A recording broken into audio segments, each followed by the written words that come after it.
Hey guys, how you doing? Welcome back for another model bench update. I just went through about half my video before and then my camera flew out of its holder in front of me, so I have to reshoot it again. So hopefully this time I'll get it same as what I said before. So it's 5 days since my last update. I'm not going to switch cameras and stuff. I'm just going to run through this pretty quick, just in front of this one camera, no editing, just straight through for about 5-10 minutes and kind of show you what I've been up to. Been working pretty much solely on the one kit the last 5 days, and that's been the Eduard or the Revell F3 Tornado in 48th scale. The RAF Tornado. A lot of issues with that one to work through, so that's why it's bogging me down, taking some time. It's finally starting some paint. It's actually over here now. Started some paint on it, and yeah, starting to look good. So been working some DIY stuff in the house, and bench time has been a little bit down. So what I was going to talk first about is how I kind of prime recently. So this is my main, I've gone for a lot of different products and primers and stuff, as most people, but last few months I really kind of stuck to this stuff, which is the Mr. Hobby, the Guns, or Mr. Surfacer 1500 Black. They do a grey and a black. I just really prefer the black one. This is, I think, really designed more for like metallic coats and like natural metal finish, that kind of stuff. But I kind of take it from my Armor Days, like shallow coats. So what I do is I prime everything in this black first. And then what I do then is I pick out central panels kind of messily and different areas of the aircraft or the fuselage in a white. You can use any white. This is a lacquer product, but once this is dry, you can use anything on top of it. Recently I've just been using this Model Air white, just purely because it's easy. It's pre-thinned, ready to go, and it's easy bottle. So all I do is just squirt a little bit into color cup and just good to go. You don't use much at all. Even on 48 scale aircraft, just a little drop, and that pretty much does the whole thing. Just again, just a real messy kind of coat to break it all up. So there's a couple of ways of doing it. I know a lot of people do pre-shading, where what they'll do is they'll go in and pretty much prime the thing in grey. Then with black, they'll carefully go over the lines and mark all the lines. And then when you paint over it, you'll see kind of like the lines underneath it. This is kind of the same, but in reverse. So I just paint everything black and then just pick out the stuff in white. It's a lot quicker, and like I say, I'm happy that my last few builds over there, I've used this method, and I'm really kind of happy how it turned out. So what I do with this too is this kind of gets a little messy. It kind of turns like tar kind of thing, and really like sticky when it gets old. So what I do is I decant it into a dropper bottle. So you can get these on eBay, about I think you get like 5 or 10 for a couple of bucks from China or somewhere like that. And what I do is I just pour about half of this, and then another 40 to 50% with leveling thinners or any kind of lacquer thinners. I do use that. This is Guns, and I do use the Guns Mr. Hobby lacquer thinners. I always like to keep the same paint with the same thinner. Just seems to work out that way, and that obviously the design for those products too. So this one actually this one's a little bit kind of too much thinned down. I just did this one yesterday, filled it up, so I can add a little bit more to thicken up a little bit. So yeah, so I basically fill it like almost a 50-50 basically kind of starting point for each thinners to primer or surfacer. This is real fine, so the 1500. It doesn't fill any panel lines or anything like that. So what I do is I put it in there, seal it up, give it a good shake. Then every time I want to use it, prime, I just you really can control it with this. I just squirt a little bit in the color cup and just spray away. So this is way easier and cleaner than having to use this or like pipettes or mixing stuff in other jars and stuff. I really like these little bottles. So that's one good tip. So this lasts quite a long time. I think I got out one, the bottle's like maybe 2/3 full. My mix I made, and I probably got about 3 72nd aircraft and almost the whole 48 Tornado done with one bottle. So it does last quite a long time. So kind of let me show you kind of how my Tornado itself, that's kind of how it turns out. So paint the whole thing in black. I've painted the upper side already, and then I just go in white. It's real messy to make a difference. I just pick out center panels kind of stuff, and then you have a little black underneath and white. I don't care if it kind of fades out, and then nose and stripes and stuff, just random patterns. So that's kind of how it turns out. So I did, with this, I have got around to paint the upper side, the traditional camouflage or barley gray, can be called both. Did use Hitaka paints, which I absolutely love, the orange lacquer range. And this is number C142. So I painted the top half, and then the tail for my scheme I'm doing is black, so I use rubber black. I never use pure black, I always use rubber or NATO black, slightly off.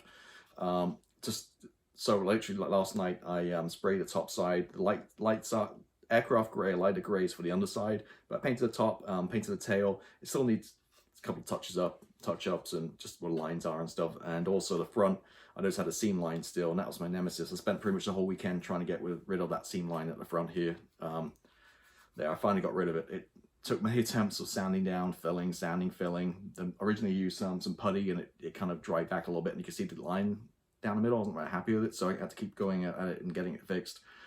Finally got it to where I need to be. So literally about an hour ago, I just primed it and put the white coat on top, like I mentioned, the priming coat. So now I can touch up the barley gray on the front here. And then back here at the tail, there's need some touch-ups too. And then once that's done, go to the underside, mask it, and then paint the light gray, and then the medium sea gray, I think, for the nose cone.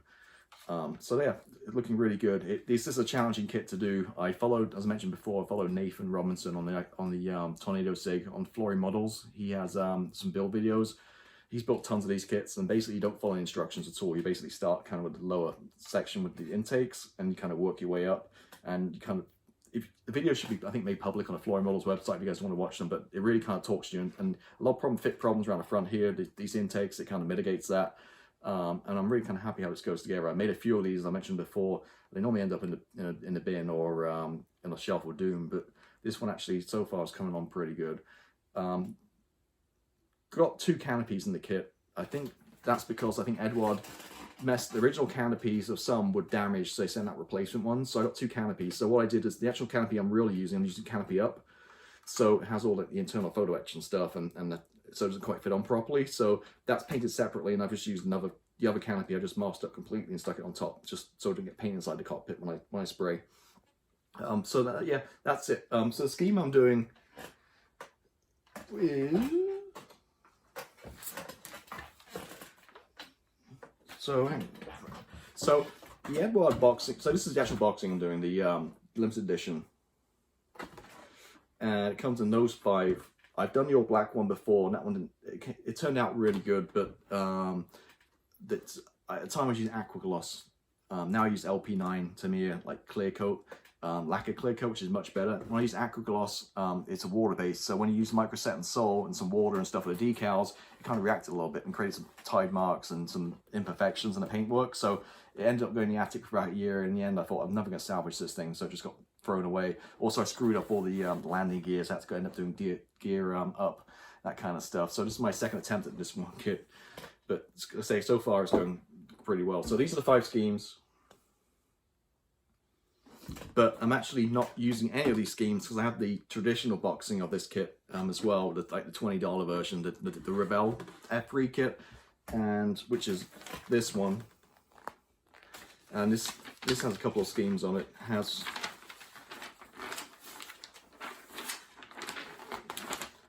this one from Leeming, but I'm going with the treble. I'm sticking with treble 1, and that guy right there.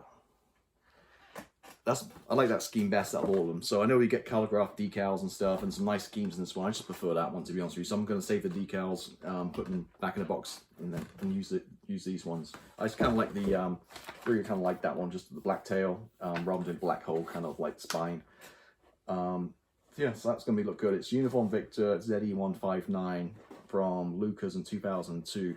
Now, I was in Lucas 99 to 2003, I think, or 4, when I was in the RAF, back when I lived in the UK. So I personally have come in close contact with that on Treble 1 Squadron. I worked mostly in 43 Squadron, but I did spend time on Treble 1. So Uniform Victor, I think it was a 43 Squadron aircraft originally, maybe it transferred across Treble 1. They always flip backwards and forwards and stuff. So yeah, so I do have a personal connection with the Uniform Victor. So yeah, that's kind of what I'm going with. So that's really it. One thing to mention too is the tank of paint I came from is from the RAF set, which is a really good set. If you're into RAF, modern RAF stuff, I highly recommend this set. All lacquer paints. It's about $25 to $30, about £20 UK pounds. It has all the main colours. It has the light aircraft grey, which is the underside, camouflage grey, which is the overside. It has medium sea grey, which is the nose cone. Then it has the NATO green, like the GR4 Harriers, that kind of green. has a lichen green. So those two greens were like the I think around about the early 2000s, maybe late 90s, when the Harriers were green, the GR5s. Those are those kind of two colors. You have dark camouflage gray, dark sea gray, and half glass gray. Yeah, so it's a nice little set.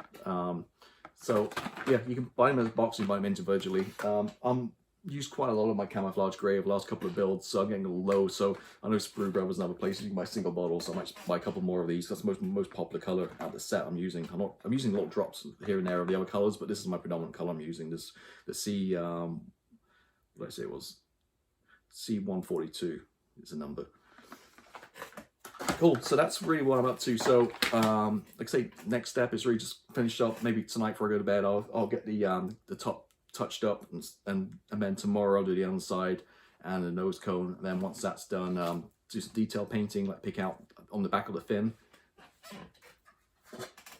Back here there's a couple of steel bits and a couple other bits here and there, paint all that, and then I'll get into clear coats. I'll go gloss kit. I'll do a gloss clear coat, which is LP9. Then I'll put the decals on, and then I'll do LP9 again after the decals and stencils. I use a gloss coat for my wash, then I use a clay wash. A flooring model is probably dark dirt or a grime, most probably dark dirt.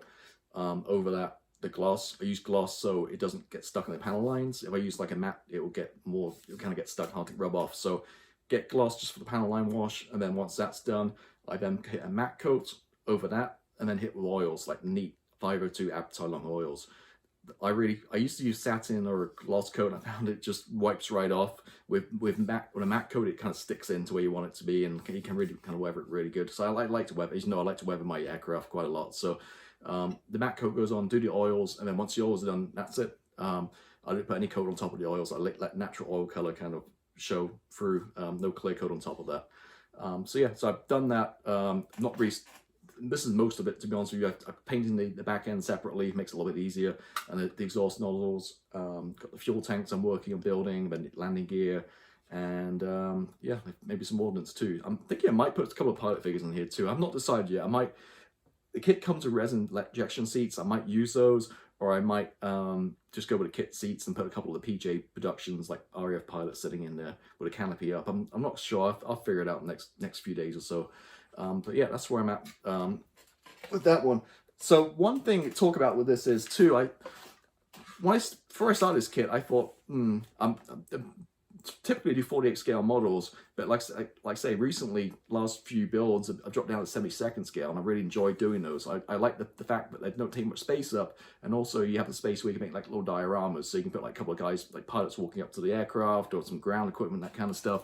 Whereas in a bigger scale, it's a little bit cumbersome. So I thought to myself before I started this kit last week that once I start this, I just bought a lot of 72nd scale kits. I was kind of worried, okay, I'm going to be stuck back in the 48, that's it. I'm not going to touch 72nd again. It's so much easier to use. It's bigger pieces, easy to go together, more detail.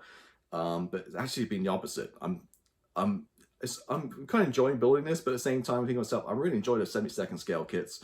It's just like points I just mentioned, plus also you don't realize how much you save really in money in terms of like aftermarket's way cheaper, and also it takes a lot less paint. So paint, primer, all the sundry stuff, filler, glue, all that stuff you're using way less when you would be in the big model. So you save a ton of money actually. And I just kind of like the size of the smaller 72nd scale too. Like I said, they fit nicely in those trumpeter display cases, and you can get more of them in the display cabinet and stuff.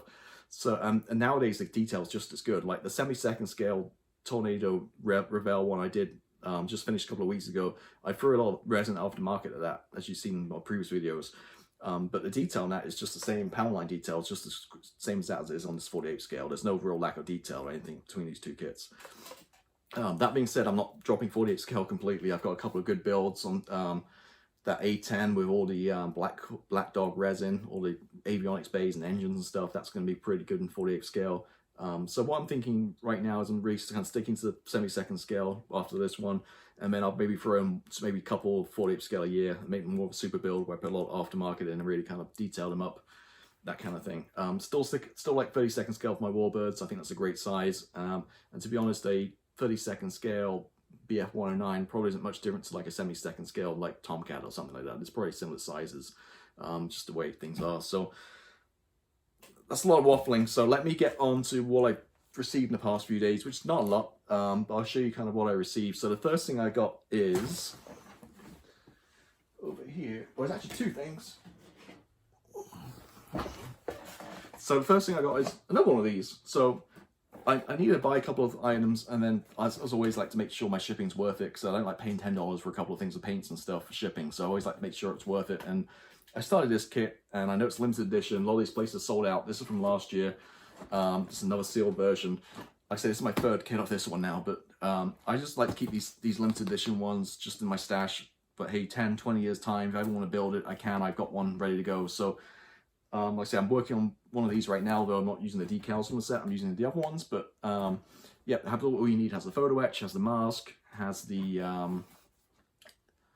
has resin wheels and resin seats. So I was going to buy the regular Revell edition, of actually the German IDS one, which is like $35. For $15 more, you get all what I just mentioned included, which makes it more of a better value. So that's what I went with. So I did buy another one of these for the stash, which takes my tornado tally up to about 13 now, I think. I have about 13 tornadoes in various scales, from 32nd down to semi-second scale. I actually even have a 144 Dragon Tornado F3 too, I think. So I have about 13 or maybe now 14 kits of tornadoes. So it's quite a lot, but that's what I say, when my aircraft, like stuff in the 90s, is really kind of my genre and what I'm into, like those kind of jets. So I got that kit, and then the only other thing I got was this, which is probably more sought after, and it's sold out quicker than toilet paper right now. It's crazy. Who'd known that these resin Paveway 2 CPU 123 missiles would be out in demand? They sold out literally in hours in all the UK stores, with being put up on the store sites. Sprue Brothers in the US had, again, it's a British topic, so they're not sales as quickly in the US as they do in the UK, but in the US they had some, and I snapped these up right away because I figured, hey, these things are selling out so much. So as you know, I've got all the other the browsing sets that came out for Tornado. I got a Tayal pod from Hamlet's en route in a package with some other little bits and bobs too. So I've got all the pods and stuff, and this is, well, penultimate one. So I got this one, and then the only other one to come out is the cluster bomb thingy. Is it the I forget what it's called, like CP123 or JP123 or something like that. You know, these numbers I totally forgot, but whatever, the thing goes underneath, like the almost like a drop tank, and it opens up, and all the little ordnance drop out to blow up the like runways and stuff. Would come in low, drop them, and it destroys the runways. That's coming out at the end of April, start of May from Edward. So that'd be the last. If I get that one, I have a set of every single one then. So that should be good to go. So these look really nice. I just opened the box up, and basically it's just resin. You get 2 in a pack. See those? A couple of resin, some fins and stuff to build, and then you do get some photo. Well, a little tiny bit of photo etch. Some decals. So yeah, so I really like these little packs of weapons. Always kind of handy to have. So that is pretty much it. What I've been up to. I've been kind of a bit bad the last few days. I've ordered quite a few more stuff online. I've ordered a pre-order from Plaza Japan. Japan right now, I think all the shipping, airmail shipping is pretty much closed down. So just bear that in mind if you're buying stuff. But I did put a pre-order, Hasegawa pre-order for May. So hopefully by then the shipping will be back up and running. But they have, Plaza Japan has a sale right now. It's a pretty substantial sale, like I think maybe 10 or 20% off most things, or if not everything. But at the same time, I noticed the shipping prices have kind of increased. They've almost doubled the shipping prices since I went on a few months ago, so it kind of offsets that. And again, I'm not totally sure the situation of shipping. Depends where you're on the world, but I heard the airmail's been stopped, so maybe just ocean shipping or something. I'm not sure, so just be careful and read the rules and stuff if you do go to Plaza Japan. But I did order the 72nd scale Prowler. They have it. It's been out forever. They have. You know, at Hasegawa, they always release these things with new markings, but this had the last markings of the last ever markings to like commemorate the being taken out of service for the Prowler and the black tail and stuff. So I looked pretty cool kit. So it's not very expensive. Those Hasegawa kits in Japan are really cheap. So if you buy them from Plaza Japan or those kind of Hobby Link Japan, those kind of places. So I did put a pre-order in for May. So who knows when that's going to arrive? But also at the same time, I did snap up the Aries resin cockpit, and mast set, canopy mast set too. Some aftermarket stuff. I'll get that before the kit arrives probably. It's for the older versions of the kit, but the kit's the same Hasegawa, it's just different decals, so it'll work fine, it'll fit fine. It's a late version of the cockpit. But the Prowler, as you know, it has a lot of glass, and quite a predominant cockpit with 4 seats, 2 in the front, 2 in the back. So it's quite a big feature of the aircraft. So I kind of want to make it look nice. That's why I went splurged and got the Aries pack. And obviously with the all the glass work too, I went and got the mast set. I hate mast and canopies, so the mast sets for me is always almost the must. So that'll be here soon too. So that is pretty much it. I thought it'd be a quick video. I've kind of waffled on for about 20 minutes now, so I'm gonna end the video. Just want to thank everybody again for watching, all new subscribers, all the usual stuff, and hope everybody's staying safe. And I'll come back in about a week or so and do another update, let you know how I'm doing with Tornado, and show you some of the other stuff I've got arriving. And that's pretty much it. So have a great day, happy modeling, and I'll see you next time. Goodbye.